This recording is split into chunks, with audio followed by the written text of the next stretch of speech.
I am very honoured and grateful to welcome Leandro Herrero, an Italian living in England, I think. Spanish, living in... I'm sorry, yes, indeed. This was one of the faux pas that were indicated earlier, yes. Living in Great Britain. A psychiatrist I was interested to read, I find that interesting. A writer of books with interesting titles, and this is something we'll come back to in the course of this conference, interesting book titles. I'll just read you some of the book titles. New Leaders Wanted. The Leader with Seven Faces. Disruptive Ideas. Homo Imitans. Recently reviewed, thankfully, by Jeremy Comfort on the dialogin website. Thank you, Jeremy, for that review. And not least, Viral Change. These titles I find interesting, stimulating, and that was why when David Trickey suggested that he bring along his colleague Leandro to this conference, I was really, really happy. An organisational architect, again, a very interesting idea, an organisational architect. Everything except the walls is what David said to me this morning. Everything, organisational design. Consultant for change management and leadership, human collaboration, organisational branding, innovation. Topics which, yeah, maybe are bringing new, fresh air into the intercultural environment. And a captivating speaker, as we will see.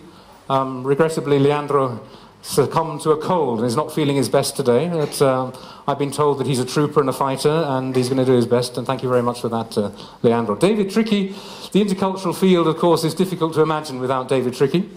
Sorry, I need to move on, don't I, David? Hang on. There you go. Oh, you've done it already? Yeah. You're steering me. Yeah. You're managing me. You're leading me. Do be careful of not falling off the back of the podium here, as I just did. Yes, Global Leadership Development Strategy. This is... sums up his work in TCO International, more than 25 years senior partner in TCO International, along with Nigel Ewington, who's also present and doing a workshop. Director of World Work in London, with its portfolio of leadership tools of various kinds. Some of you, I know, are present here, are licensed for the International Profiler or for Team Trust Indicator. That's the kind of work that David does in World Work for, under the second bullet point here. And in the third point, large-scale behavioural change, and this brings David into contact with Leandro, large-scale behavioural change. And that is what the opening keynote presentation is about, ladies and gentlemen, viral leadership. Thank you very much. Please welcome our two speakers.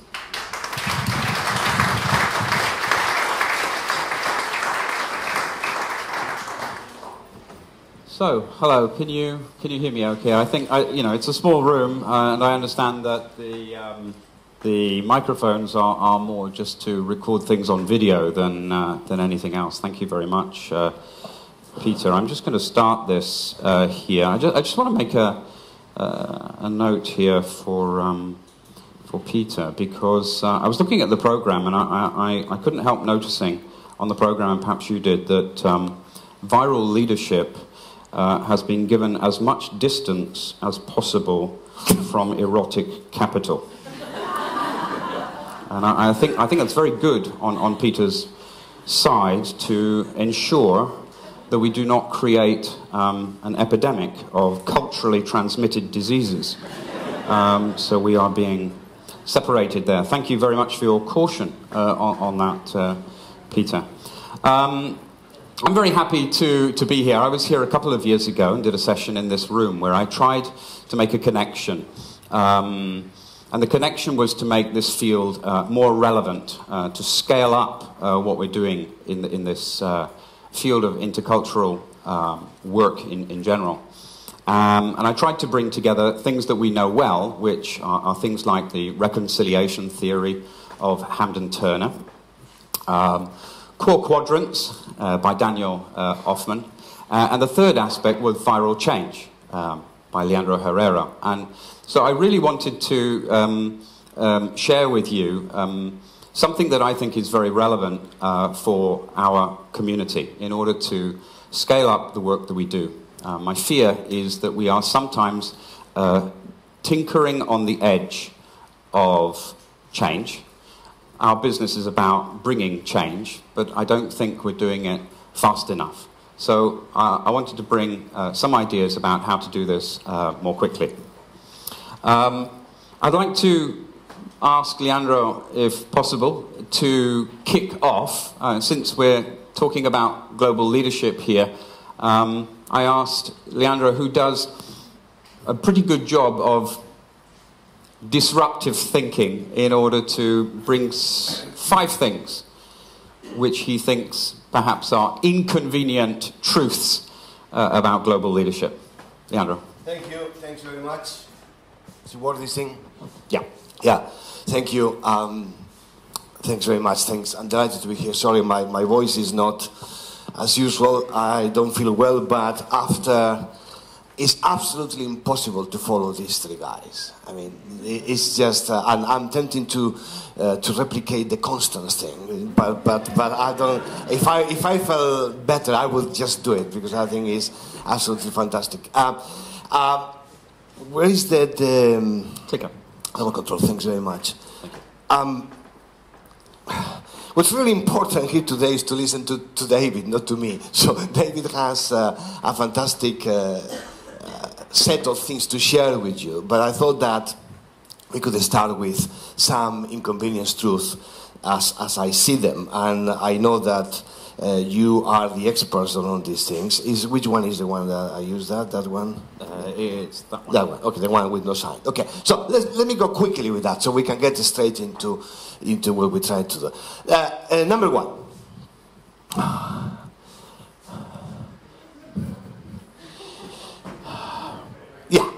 Top leadership is overrated. The idea that anybody in an organization come every day to work when arrives to the car park thinks, I'm going to see how the CEO behaves today, because that will dictate what's happening today, I'm exaggerating here, is absolutely naive. Obviously, the opposite is also true. We are not saying we don't care about how top leadership behaves and what they do. Of course we do. And certainly the negative aspects are very clear. Where some of these guys do their own thing, everybody knows, and therefore we say that is why this organization is a disaster, for example. But the opposite is not true either, which means that there are many organizations that they have reasonable top leadership, but the organization is not very good at all, and the other way around. There are organizations doing pretty good, pretty well in general, with a pathetic top leadership. Have you seen that anywhere? I'm sure not in your countries, but certainly in mine. That's quite clear. And any data that you can care of, and I'm bringing just one set which you will know very well, which is the Edelman Trust Barometer, which runs every year. I'm sure you know that, and if you do, you have to go straight into the website and read it because it's free. We'll say to you that when it comes to trust inside the organization, the bottom is around the CEO. And one of the highest is what Edelman calls people like me. What's people like me? Well, people like me. It's you. People who we talk to each other every day. We send the kids to the same school. We have the same ideas about soccer. We are more or less in the same kind of layers of management, but not necessarily. You may be a manager, I'm not, but it is people like me. It's my horizontal tribe. My mates, my colleagues, my people like me. CEO is hardly somebody like me. And the highest source of trust, consistently for I don't know how many years, 10 now, I think, is people like me. And doesn't change. And the CEO proxy for hierarchy doesn't go up. It's always there. So here we have an incredible engine of leadership and change called people like me, in other words, my peers, which we don't know what to do with them. Peer and peer pressure has always been there. Nobody has invented that, but we never kind of known what to do with that. And I think today, in global leadership, we have to start looking at these people like me, at this distributed leadership, which is far more powerful than top leadership. So that's one of the things that I wanted to to share with you. By the way, in the other side of the trust barometer, you will see that people trust 29% in government, 30% in business, 42% in NGOs. Nothing even reaches 50%. In other words, trust is low, guys, anywhere. So 60 on people like me is quite high compared with anything else. I mean, it's incredible that the highest source of trust is you.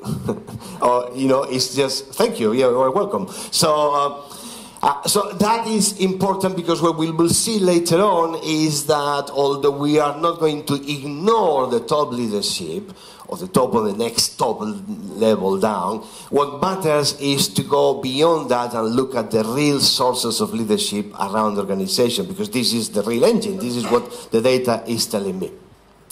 Second, this is a very dangerous statement to make in a audience with like you, which are experts in the intracultural stuff, which I'm not, and David and everybody else. The good bad leadership knows no barriers, and I say that because one of the problems I have with some of the intercultural colleagues, I'm sorry, is that sometimes I find that too soon in the discussion we have the archetypes and the filters of something.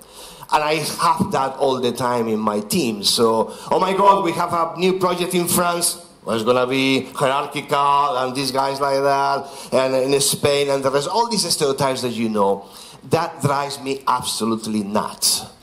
Because I think that they are absolutely ridiculous. Because you have good and bad leadership anywhere. And actually, this doesn't correlate anywhere. I mean, that's a silly correlation, but if you put that, there is bad and good everywhere. I used to run in my previous life a joint venture between two American companies in pharmaceuticals, one based in Irvine, California, and the other based in San Diego. It's about 1.5 hour drive between them. And I was in charge of that joint venture when I was working in pharmaceuticals. You couldn't believe the difference between these two companies. Both Californian, both Americans, and the difference between them were as great as you can imagine, from a Chinese to, I don't know, to somebody in Madrid or whatever it is. Completely different. Both Americans were Californian. That taught me a lot about too soon say, oh, this is American management. What was American management? I mean, they have nothing in common whatsoever. So I'm extraordinarily careful these days to go too early with the stereotypes, cultural stereotypes that filter the whole thing too much. Because good and bad leadership is everywhere. Good and bad management, you can find it anywhere, any company, any place. Number 3, it's going to be behavioral or it isn't. Because the problem that we have with this container called culture is that it contains lots of things that I don't know exactly what they are. It contains values, beliefs, attitudes, mindsets, behaviors, physical stuff. That's kind of the cultural stuff. But some of these things, I just don't know what that is at all, so I don't know what to do with them. As David has said, I've been a psychiatrist for 15 years and I always made the joke, and I've never seen a mindset. Have you ever seen a mindset? What does it look like? What is it? What color is it?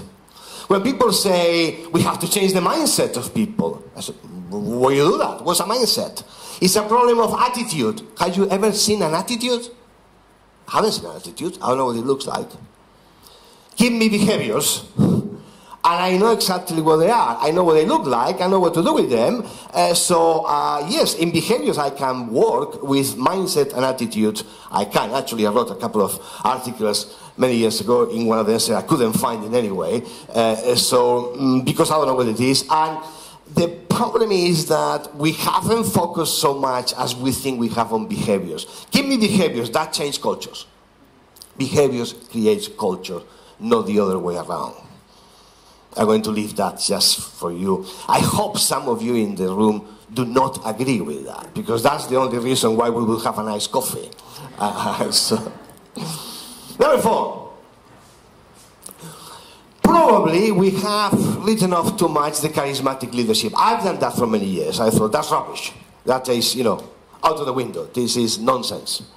But you know what? I'm changing my mind because I'm getting older. And I think that the problem we have is that the old parameters of charismatic has changed, or have to change. In the old days, charismatic used to be more about mesmerizing people and somebody who could sell ice to Eskimos and shouts a lot and certainly mostly American and all these things. And actually, it was very funny that people say, he's very charismatic, but I don't know whether I trust him. But he's very charismatic. And I think charisma, whatever it is, which I don't know, has to be retranslated. And to me today is more about ability to pull behaviors, ability to be socially, emotional, brilliant, humble, but firm and visible, and mastering, and David's going to go on that later on again, mastering giving the space to others, what we call backstage leadership.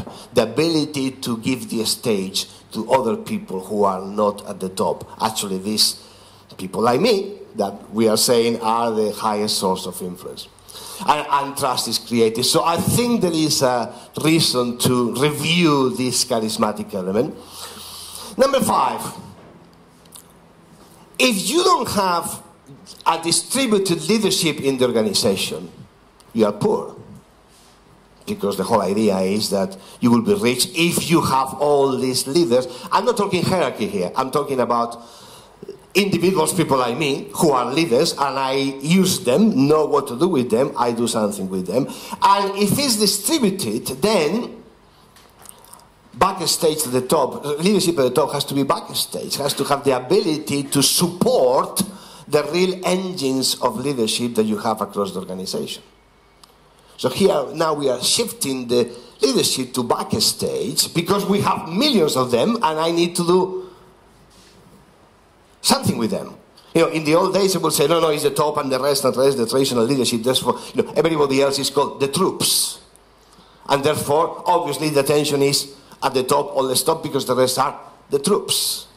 Now we are saying the troops actually have more power to change behaviors than the top. Oh, suddenly I have to shift my attention and I go to the troops and say, how does it work in this peer-to-peer? Because in any organization you will have individuals who are highly connected, draw high attention, draw high influence, and they are trusted probably, and they are individuals who are in some cases having the rare ability of connecting people and clusters and divisions that otherwise wouldn't talk to each other. Everybody knows in the organization people who have this ability to cut across cultures and things and age and everything else. And, this Maria who everybody knows and works maybe in the post room, but is somebody who... Where is the Marias of this room? I want them, because this is not an anecdote anymore. It's not just something to say, oh, that's interesting. Nothing to do with interesting. It's that I have to do something with these people, because these people, by the way, they are a gem in the organization, but there are not millions of them. In any analysis that you can do on the distribution of connectivity in the organization, you will find something that looks like that. There are a relatively small number of individuals who are highly connected and have high possibility of pulling behaviors, and there is a large number of individuals who are not. The distribution of connectivity and influence inside the organization is not democratic, is not even. It doesn't follow a normal distribution. Forget the normal distribution. The normal distribution is something invented by HR people. There is not such a thing in a network as a normal distribution. Nothing has a normal distribution. Everything has a power law, where there is a small number of individuals having high of something, and there is a large number of individuals being low on something. Connectivity and influence here is one. So I need to know who these individuals are. I can't escape from that now. It's not an anecdote anymore. My leadership has to take into account that and has to go and try to find these individuals. So these are the 5, which I need to consider for everything that comes later. I suggest for any leadership model or work that we can do in that area, the focus on the peer-to-peer, because this is the people like me. The focus on behaviors, the focus on charisma redefined, which may mean about pulling behaviors again, and in particular what we call the backstage leadership, which is the need to give the stage to peer-to-peer interactions, to peer-to-peer power. I repeat, and I finish now with that, and giving the stage to David, that conceptually, you could say there is nothing new there. We always knew that peer-to-peer pressure, for example, is something that is there. But the difference is that today we can't just see that as something interesting. We have to master that. And the only way to create larger-scale behavioral change is to focus on this layer of leadership which is distributed and is across the board. And David is going to give us more of that. I need to get a glass of water now, so I'll hide here. Thank you, Leandro. Yeah. Yes. Absolutely. Okay. Neither myself nor Leandro are known particularly for our ability to handle structure, so I was advised by a colleague of mine to provide some structure which I will have to deliver on. So here is a roadmap of where we're going. It's a work in progress. It's a real company that Leandro and I are working with at the moment. Unfortunately, we cannot divulge who it is, but it's real. We're going to call it Big Global Company, or BGC for short. And we're making reference to this. So I'm bringing work in progress to you here. We're going to focus a little bit at the beginning about what we see as being the trouble with present-day leadership models, at least the leadership models that we're finding in organizations that we come across. Many of you who are trainers and consultants and practitioners in the intercultural field are faced with models that you have to connect with and develop and explore and bring to life, because they're often completely dead. Then we're going to look at the challenge. And the challenge we had was, could you help us to make, and I'm using the metaphor of a cooking recipe in terms of developing the leadership model. Can you make us a new cooking recipe? And by the way, along the line, we will suggest some extra ingredients that you have to put in this recipe. The dish should look great, taste great to everyone in the organization globally. And by the way, the dish should taste exactly the same as Grandma's old recipe. This was the challenge that we were facing in this organization. I don't think it's untypical. We'll explain a little bit about the model and what we did to develop it, and talk a little bit more about this concept of imitation, homo imitans, and the use of a behavioral model as the basis for cultural change. I put across cultures. I think it does have huge relevance, and that's why I think I got involved in all of this. We'll be looking at 3 models for leading change, and we'll be exploring 2 different worlds. And finally, the cooking process itself, the viral change process. We'll give you a quick overview of that, and then look at how do you measure it? How do you measure change? Because that's what organizations want. They want a return on investment. They want to know if the change has happened or not. And I think behaviours allow us to measure change more easily. So, leadership models, pretty slippery things, difficult to get a hold of, I find, because of a question of language, and language was one of the topics that Peter wanted to focus on here. I think they're extremely slippery, and I'd like to give you some examples. I mean, you may not be able to read this, but I'm looking for a strategy to leverage our core competencies with big data across multiple synergized paradigms, or something that rhymes. Either way. So, how often, I mean, I've kind of invented this term, which is, I think there is out there a conspiracy of self-inflicted ambiguity in leadership models. There is a conspiracy because everyone thinks they understand what they're talking about. And at some stage, idiots like me come along who have a background in applied linguistics and sort of say, what do you mean exactly? And then the emperor has no clothes. Then they realize that they actually do not understand each other across cultures as to what these competencies mean, and they're all interpreting it in their own way.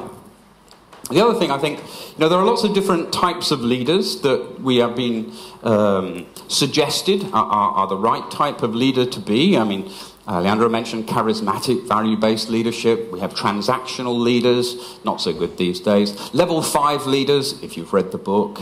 Servant leaders, resuscitated by von Strompenaars recently. Transformational leadership, that's a bit 90s. Situational leadership, that's always pretty good. Authentic leaders, that's very fashionable now because it's in the Harvard Business Review. Global leaders, where does that all stand in with all of this here? Then we get loads, I just did a bit of a Google search on leadership traits, you know, and all of these are things like, you know, intelligence, being inspirational, being an influencer, being passionate, being assertive. But as Leandro was saying before, what does that look like? If you go into a room, how do we know that somebody is achievement-oriented or has courage and resolution? How can people know how to operationalize leadership? My own view is that there's a little bit of a kind of slot machine approach at the moment. I know many companies that sort of say, let's design our leadership model and let's look outside to see what other people are doing, and it becomes a kind of Me Too system where, you know, we've got innovation, inspiration, influence. That's very nice. That's good. And we kind of create them. I'm being a bit cynical here, but I have actually seen this happen. This is our big global company. This is from that particular company. And one of the attributes is drives improvement. Okay? This really upsets me every time because it does seem that we are living in not an organism, but we're living in some kind of piece of machinery where leaders drive change. How many times have you heard leaders drive change? They don't drive change at all. They create conditions under which change can happen, and they probably pull change, as Leandro is saying. But the basic idea is this focus on leaders pushing things through some kind of mechanical system. So the specific behavior, and this is where our big global company thought, well, we're chunking it right down to a behavioral level, supports an organizational culture that stimulates others to generate innovative ideas and actions. Now, if you're a person in that organization, you're thinking, yeah, okay, but what does the company expect me to do? And they will repeat, no, we expect you to support an organizational culture that stimulates others to generate innovative ideas and actions. Yes, but what do I actually have to do? Behavior 4 from this particular model from a big global company. Leverages diversity. I thought, great, that's our area. Yeah, leverages nation, culture, gender. Now, I believe in that to create value. Leverages diversity to create value. But what does that mean? I mean, you know, I see lots of people thinking, yeah, that sounds great, but I have no idea what I'm expected to do. What does leveraging look like in practice? And this is what I think is the conspiracy of...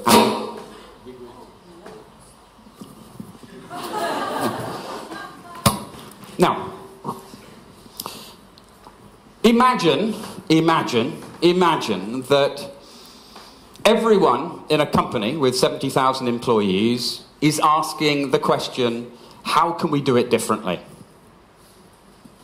And they're asking this every day in all of their meetings. More importantly, they're asking this question over coffee, with colleagues, even on the bus home. So they're asking this question outside of work in informal contexts. What would happen if 70,000 people were asking the question, how can we do it differently? And conversations were occurring as a result of that based on the stimulus of this particular question. You would have an epidemic of rethinking, of rebooting, of innovation, if we like. Now, the problems with the existing leadership model that we inherited was, firstly, it was a competence model, and I'm sorry, Peter, we're talking about leadership competencies, but we're going to be a bit skeptical about competencies. The first thing is that it was incredibly complex. It was notionistic, it was abstract, have we shown. People were saying, in practice, what does that mean? It was incredibly complete. Have you ever had a leadership competency model? This had 67 attributes and competencies. 67. Oh, it was divided up. you know, into 5, but they were subdivided and they were subdivided. It was almost, you know, you were forgetting your own name almost in the process. And they were all instantly forgettable because you'd heard them somewhere before. It's like seeing the Mona Lisa, you know, on a poster or something like that. It becomes a kind of cliche.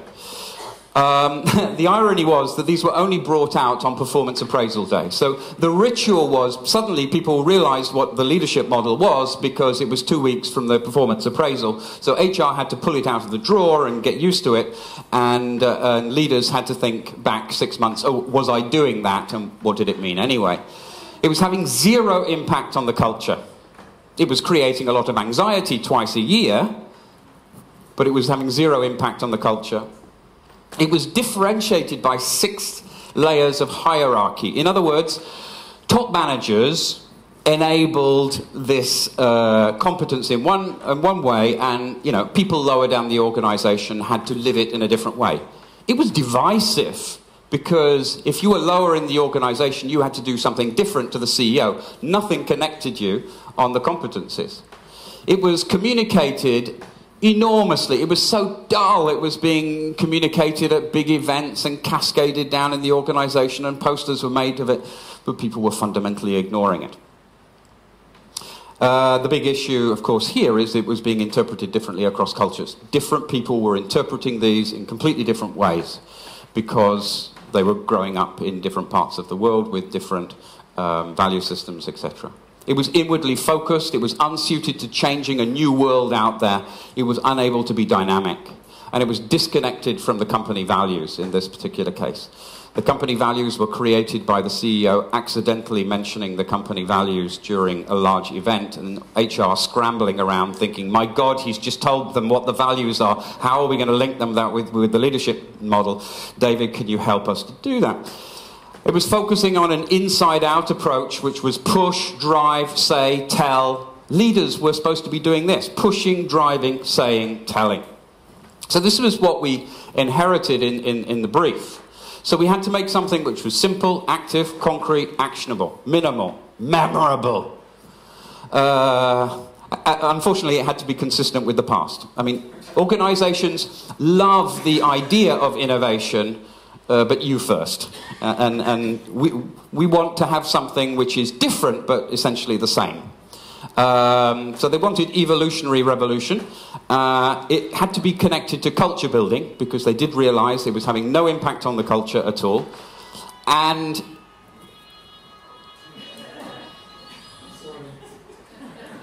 sorry, there was a national anthem there, and I was standing to attention.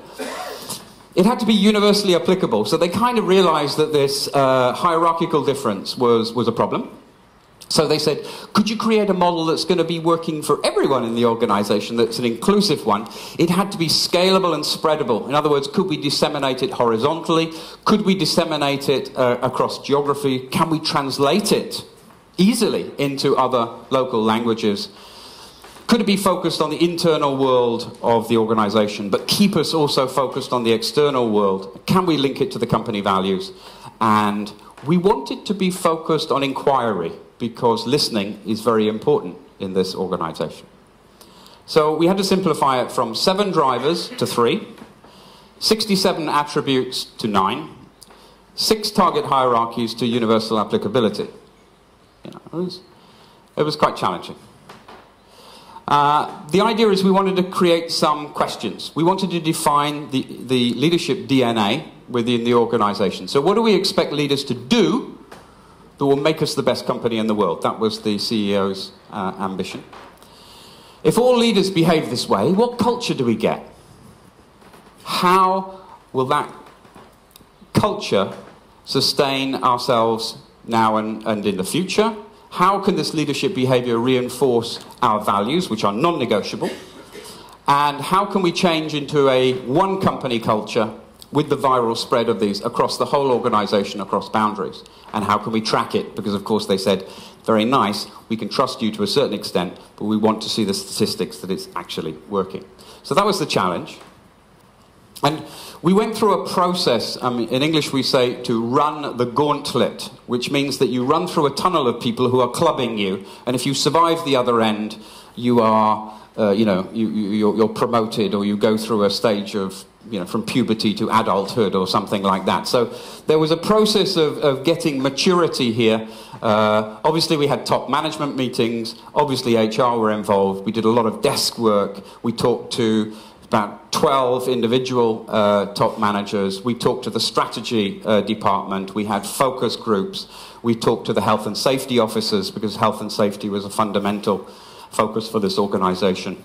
We created simulations of the model by saying, if this model existed, what would happen in this organization?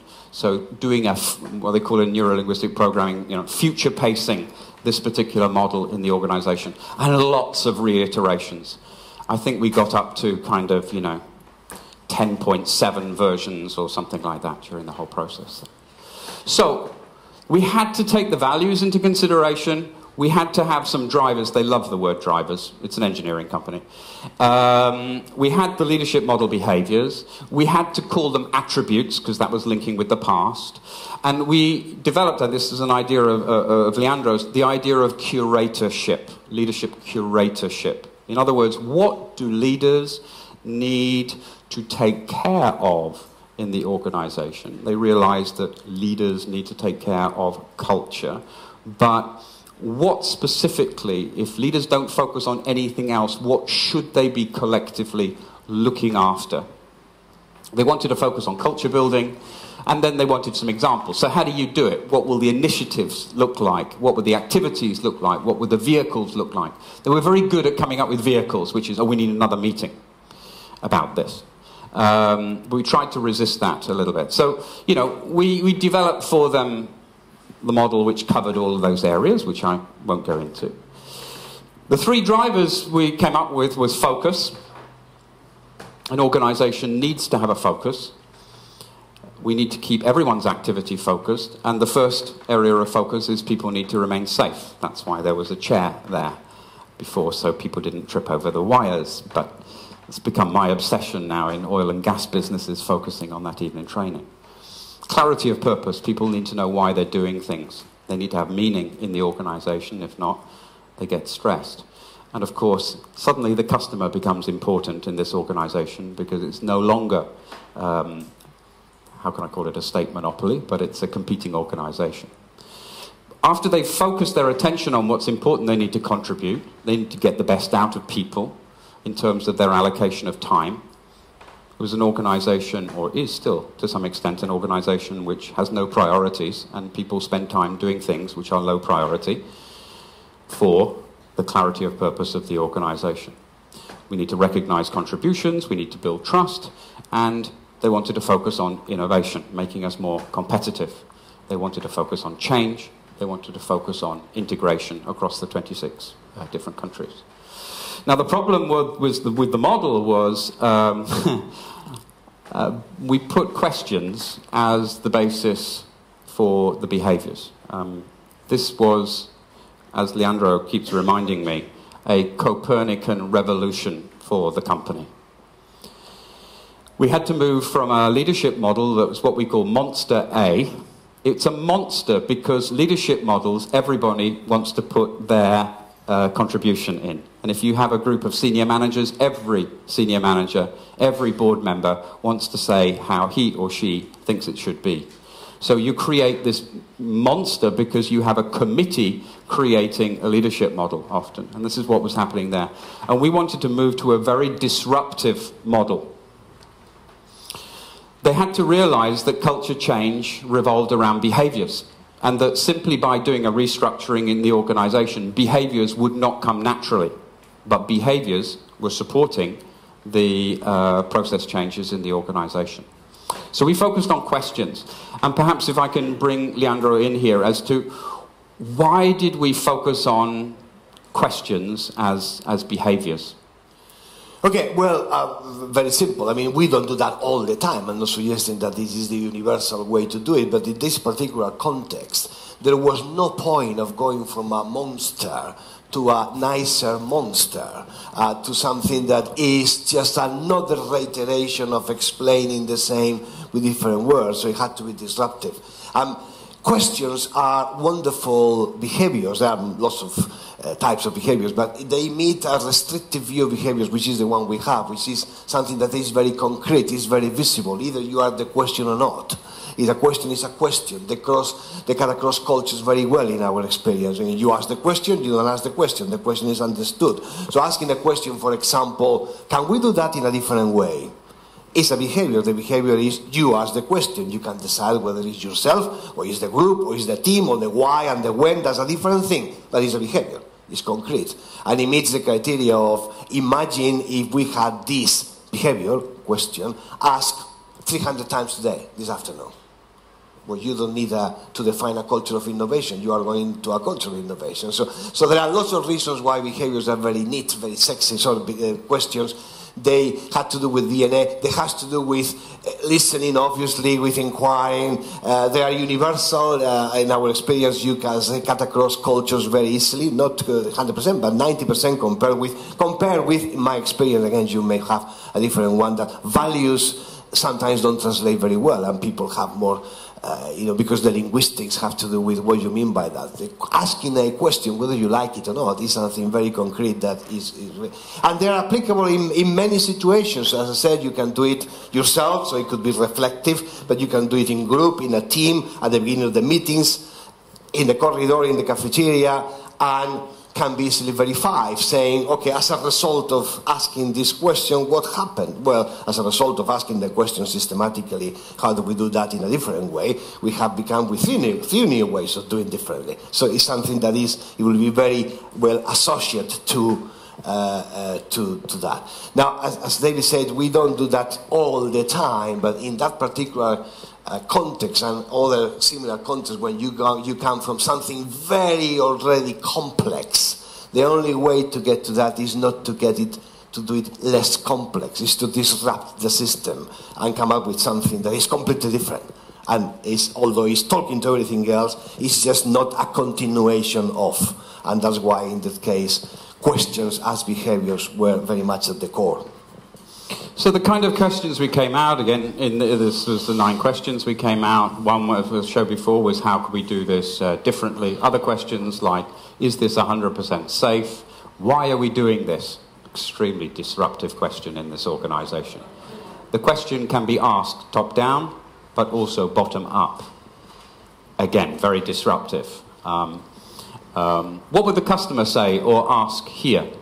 Let's bring the customer into every meeting. Let's have a spare seat in every meeting that is the customer that we refer to. What do I choose to do which will make the biggest difference?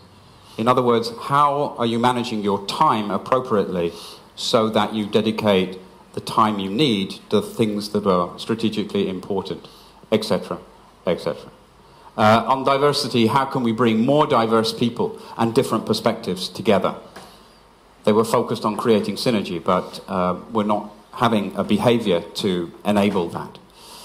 Each of these was linked to a cultural focus, so we didn't actually have to mention things like innovation, like collaboration.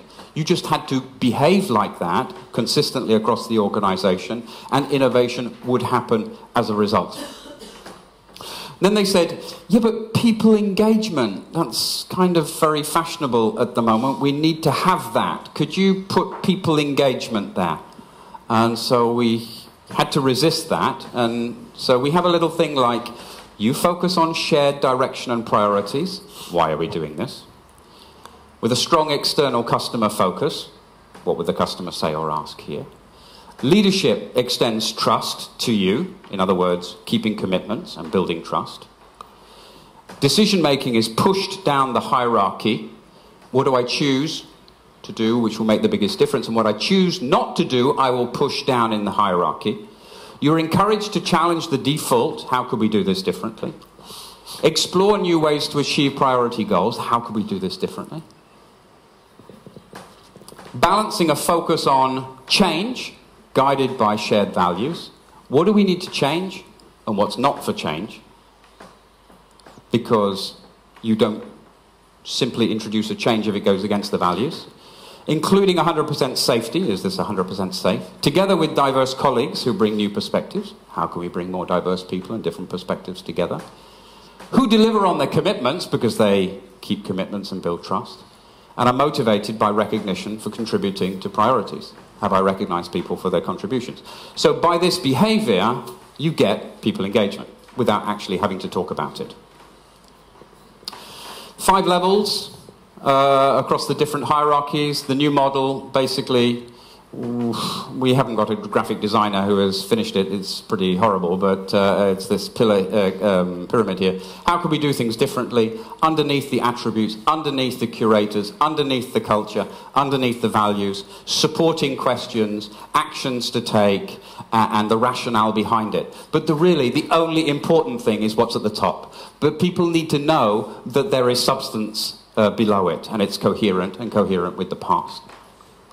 So if everyone were asking these questions and acting on those behaviors, this would produce the company's behavioral DNA, and what would the impact be? The impact would be culture. So, you know, imagine if you didn't have to create culture through a series of PowerPoint presentations top down, but that you can create culture through informal communication between people, which tends to be more authentic communication. It can be done. It works. We've seen it work through this viral change process. So I just want to introduce you in the last few minutes to some aspects of viral change and how it works. We'll see these little people, if you can see them from the back there, in a minute. So change occurs. You know, there are DNA aspects, but we learn to copy the behavior. Leandro's book called Homo Imitans focuses on humans as copying machines rather than as thinking machines. Sorry about that. I'm not trying to be difficult. So, you know, we copy people. We copy people's behavior from a very, very early age, and we copy that across cultures. If you have a look at the little video here, you'll see the copying process in action. Little boy looks across, checks what he's doing, and then make sure that he's doing the same thing too. This is happening in millions of places around the world. Little Chinese torture of drop, drop, drop. These little moments of copying occur. You go to school. The most important thing that happens to you when you go to your first day at school is you don't want to be rejected. Rejection is the worst thing that could happen to you at school. So what do? You look around at people like me, especially the influential ones, to know who to copy. And so you copy. You copy their style of clothing, the style of playing. The whole copying process is deeply embedded in us. And the copying is not necessarily always functional copying. It's amoral rather than moral in scope. So, Homo imitans. The old thing about change programs, 75% failure rate. Pretty true. The literature is fairly different on this. It is a little bit like saying 75% of IT systems do not work, 75% of planes crash, 75% of your cars will explode on the motorway. This would generally be unacceptable, but in management practice, apparently that's okay. We have extremely low expectations of change management programs. There is a kind of, again, a sort of self-inflicted resignation that this will happen. There are a number of paths to create change, and I'd like to invite Leandro just to talk about 3 of these possible ways that global leaders take people through a change process. Yeah, thank you. Just briefly, because I think this is relevant to, we are jumping from one topic to another, but I think this is very relevant to why we are doing what we are doing in this particular way. There are 3 models of change. One is the traditional, which I call destination change, which is how you go from A to Z. Z is the destination, A is your point of departure, and everything in between is how you get there. So what's the language, milestones, project management, who is going to do what, who has the budget, how it's going to cost, and all sorts of trackings. There is another one, by the way, I call these people here, the people who like that, the Methodists, because you talk about method all the time. So how you do that? It's about a method. My method is better than yours. My project management is better than yours, but it's a destination. You reach Z, great, you've done it. Usually Z is nirvana and A is crap. That's the promise. The problem is that nirvana never comes because you go around and there are other things. There is another model which is the journey model, which we all know, which is say, yes, there are Zs, yes, you have to go from one place to another, but what really matters is what you find in between, how much you learn about organization, your experience, etc., all that there, which some people still think is a bit naive, a little bit sort of new age. Some people don't like the journey at all. Certainly some of my CEO clients say, what the hell is a journey? I don't know what that is. Give me Zs, give me the destinations. But it's a very legitimate thing to say. There is a journey, and therefore you learn about that. The extremes of the journey, for the journey people will be to say even Z is almost irrelevant, really. What matters is that how we do that, and at the end Z may be pathetic, really. Doesn't really matter, but the journey has created lots of things. History of mankind is based on journeys, by the way, where Z were pathetic and never happened, but the journey was extraordinarily good. And there is another one which is saying, yes, there is an A, there is a Z, there is a journey, there is a destination, all of the above, but what matters is how we create change ability. Because here you don't create any ability, you just have the ability because some consultings are helping you, whatever, to get to Z. The change, maybe you create some ability to navigate, obviously, but here it's about saying, how do you, in doing that, create the DNA of the organization, a change ability and a state of readiness that in the ultimate case, you don't talk about change anymore because it's irrelevant as a concept, because that's what you do. You just navigate every time. And I think that it's very important to know where we position ourselves when we do any change leadership program or anything like that, because, you know, nothing wrong with that, but you are limited, nothing wrong with that, but that's some, you know, maybe good to know. Our goal in viral change is to create the DNA of the organization, is to create the change ability, which includes the destinations and includes the journey, but goes well by doing it and creating a particular DNA that is able to embrace anything. And you shape the culture by doing that. So the three models of change are linked to two worlds, and fundamentally viral change, I think, looks at the world in two ways. World one, very familiar to us. We work in this world. It's a world of communication, information. It's also a world of training. It's about educating, building awareness, sensitization. It's about management. It's about cascading. It's about top-down. It's often about hierarchy. And if they don't understand, repeat it, because we're told, communicate, communicate, communicate. World 2 is completely different. World 2 is a world of behaviours, where the currency is doing things, it's action. People exhibit things, people show things, people copy, people imitate, people use influence networks. It's about pulling. It's about social networks. It's about viral spread.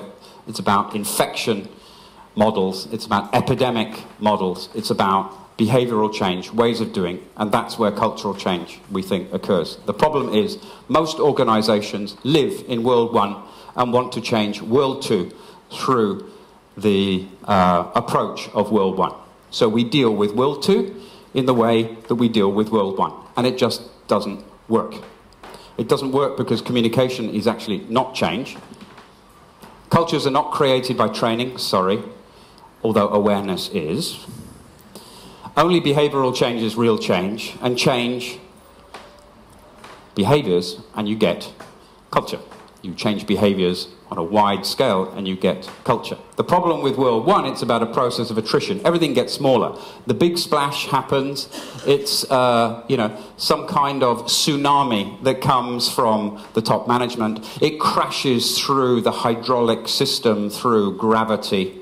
In both senses of the word gravity, it pushes itself down, and people are baptized in the wondrous messages that are sent. But it gets smaller and smaller. The people down there probably don't get a drop of the tsunami. Viral change takes the opposite approach. It's more of a butterfly effect. It starts small, it grows, and it grows through horizontal peer-to-peer networks. It's something that can be scaled up. So basically, it shifts from the world one of command, information, cascade down, focuses more on behaviors, peer-to-peer influence, the management of informal networks, stories, and as Leandro said at the beginning, distributed leadership. So behaviors create culture. Culture is not created by training. Training alone does not scale up. So this is the kind of basic difference between a change process traditionally, which is you have information, presentations, guidelines, instructions. It's top-down communication and training program, and let's admit it, many of us have been part of that process. All management hierarchical layers are involved. It's carpet bombing.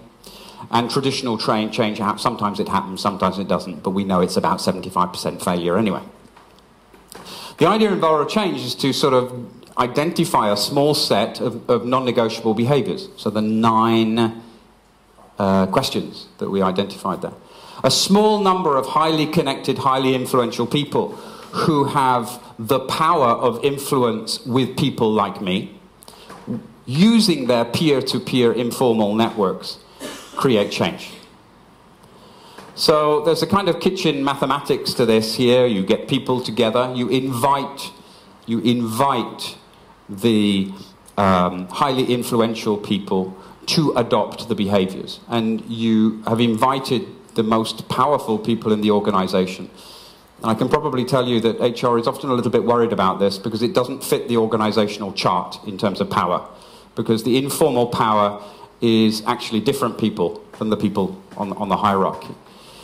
By spreading from one group to another through their peer-to-peer influences, and by getting different influential groups to connect, you can actually increase the impact, and 120 people can produce behavioral change within an organization of approximately 6,000. So it's quite efficient from the point of view of how you approach the change management process. It's more of you get 10 people who then engage with 10 people who then are engaged with 10 people. It's about social, sort of applying all the social activism stuff that we see around the world happening, but applying it to organizations. Sure. The previous one, just to state the obvious, and because this is nothing, it's not rocket science here, but I think we need to reflect how much of our experience, including myself as a consultant and developer, the rest, have spent on the 10 plus 10 plus 10 world. We do that, we have 500 guys to train, well, and when you reach 250, you are halfway. I mean, so the maths are very clear. It's an addition all the time, with the limitations. When in Enviro Change, what we are doing is to use the power of this. So it's having 10 guys who can influence another 10, and another 10, and another 10. But don't get me, let me be clear on that. That needs to be orchestrated, and apologetically use the word orchestrating. This is social engineering at its best. It looks very informal. We have a term called design informality, meaning that you look, what you see in the organization is very informal, but it's very well designed in the background, because that you can't just get these people together and then say, here we are guys, this is what you have to do, thanks for doing that, close your eyes and say, see you next year. So we work with this peer-to-peer all the time in the background to be able to spread that. But it's the power of the maths versus, the multiplication versus the math. There's a way of accelerating risk which is through stories. You can use stories which are developed in World 2, stories about normal people adopting the behaviors and the simple consequences. Most stories in organizations are about heroes. And of course people say heroes are not like me. So it's very difficult to associate with heroic stories in the organization. But people need to associate with stories where they say, I can do that. But stories also create social proof, because when you see that real people in the organization are doing this, and you can do it yourself, it accelerates the process of change, because you feel you can adopt this as well, particularly if they're people who are highly respected and highly influential in the organization. So it's an acceleration process there. It can also be tracked, of course. I mean, these are just some statistics which we can share from various projects. Here is, I don't see this at all, but if anything, it feels like the opposite. This is the bad side, if you like. The good side is this is not a trend anymore. It defines the way we do things round here. This was the original starting point. So you start with a baseline of behaviours. This was 3 months after. So the same questionnaire is distributed. So 3 months later, you can see there is no cynicism anymore. And you've got 14% of people here, rather than 0, who are actually saying, hey, this is becoming part of normal behaviour around here. Other ways of tracking.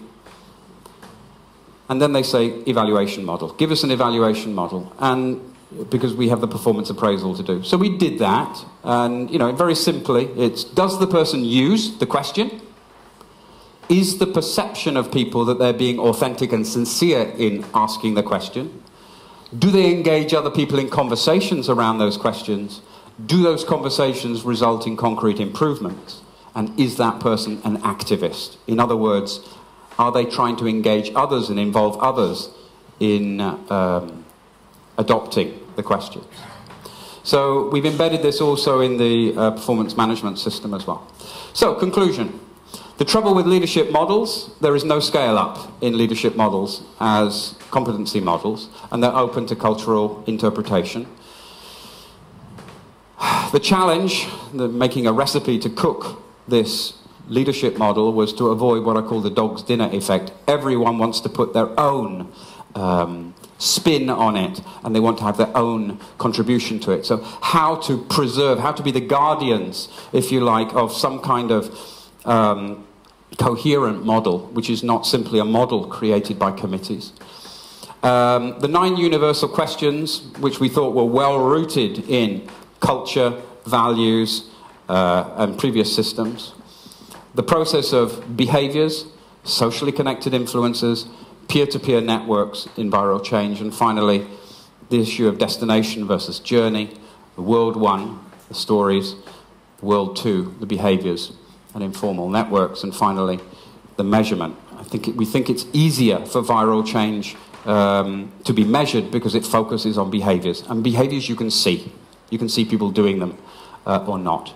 We're at this stage in the plan with this particular company, what kind of culture they want and what behaviours they want. We've got the behavioural DNA, and we have educated, and on board we have the senior management. That was another story over a couple of cups of coffee and 3 glasses of wine.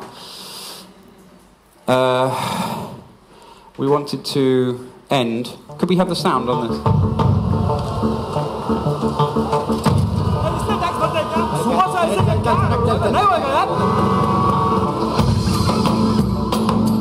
Sir आपके लिए उस पार car का इंतजाम किया है sir चल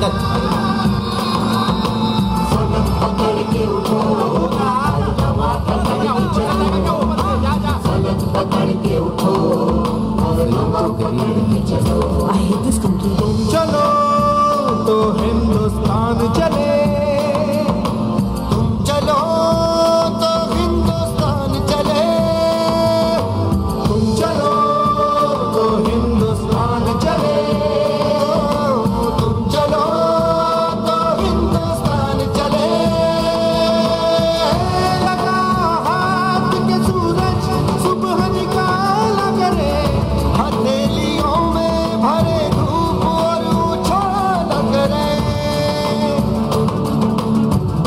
ओ लगा हाथ के सूरज सुबह निकाला करे हथेलियों में भरे धूप और उछाल करे उफक पे पाँव रखो और चलो कड़के चलो उफक पे पाँव रखो और चलो पकड़ के चलो फलक पकड़ के उठो और हवा पकड़ के चलो फलक पकड़ के उठो और हवा पकड़ के चलो तुम चलो तो हिंदुस्तान चले तुम चलो तो हिंदुस्तान चले हिंदुस्तान चले चलो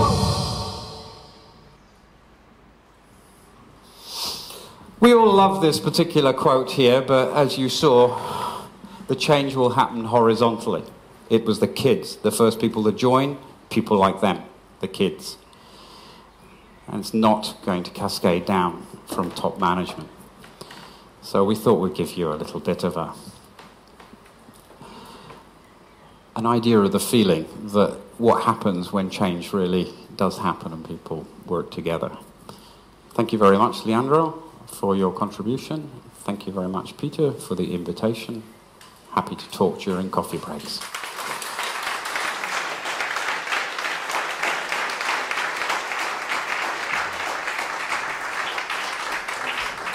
I'm aware of time, but Peter said if you want to field any questions...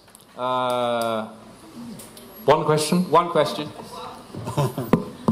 So, I just want to clarify that I understood the core idea of this concept, right? You say that it's not a change that is conducted by top management. It is supported by top management. They are aware, they are educated in what it does, and they can be involved to some degree in the orchestration and the receiving of the metrics. So the big global company, I assume that the management approach to you said we want to have cultural, or we want to have change. No, they wanted a leadership model.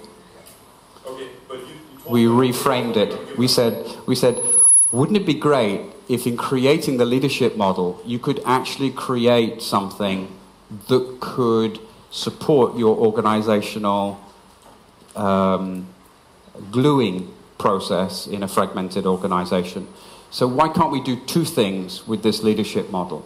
The problem is if it wasn't behavioral, we could not then go on and focus on the viral change process afterwards. So they asked for a leadership model, they got a leadership model, but the leadership model allows us now to take the next step towards cultural change. Because what I didn't understand is where's the difference? If there's the top leadership asking for a leadership model, right? Where's the first incubator where people like me would say, okay, we start this. So where did you start this movement? Is the top management approach? You know, do you understand my question?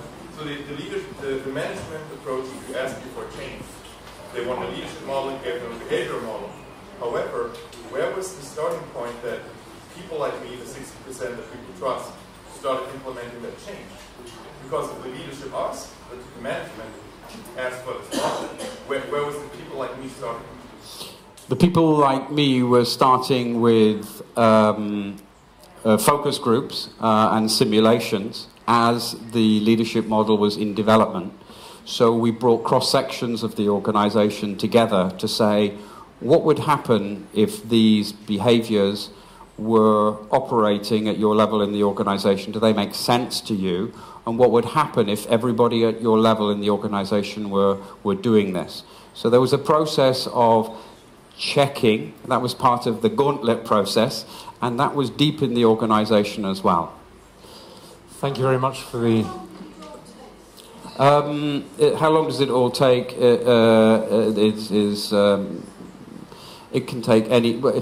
It's difficult to say exactly, and timeline's only indicative, but you can probably get to 70,000 people in 2 years. Thank you, David. In view of the time, I'd like to curtail the discussion. Maybe you can continue it over refreshments in the conservatory and in the garden. I shall be ringing a bell about 11 o'clock for you to start the presentations and the workshops. Thank you very much again to Leandro and to David.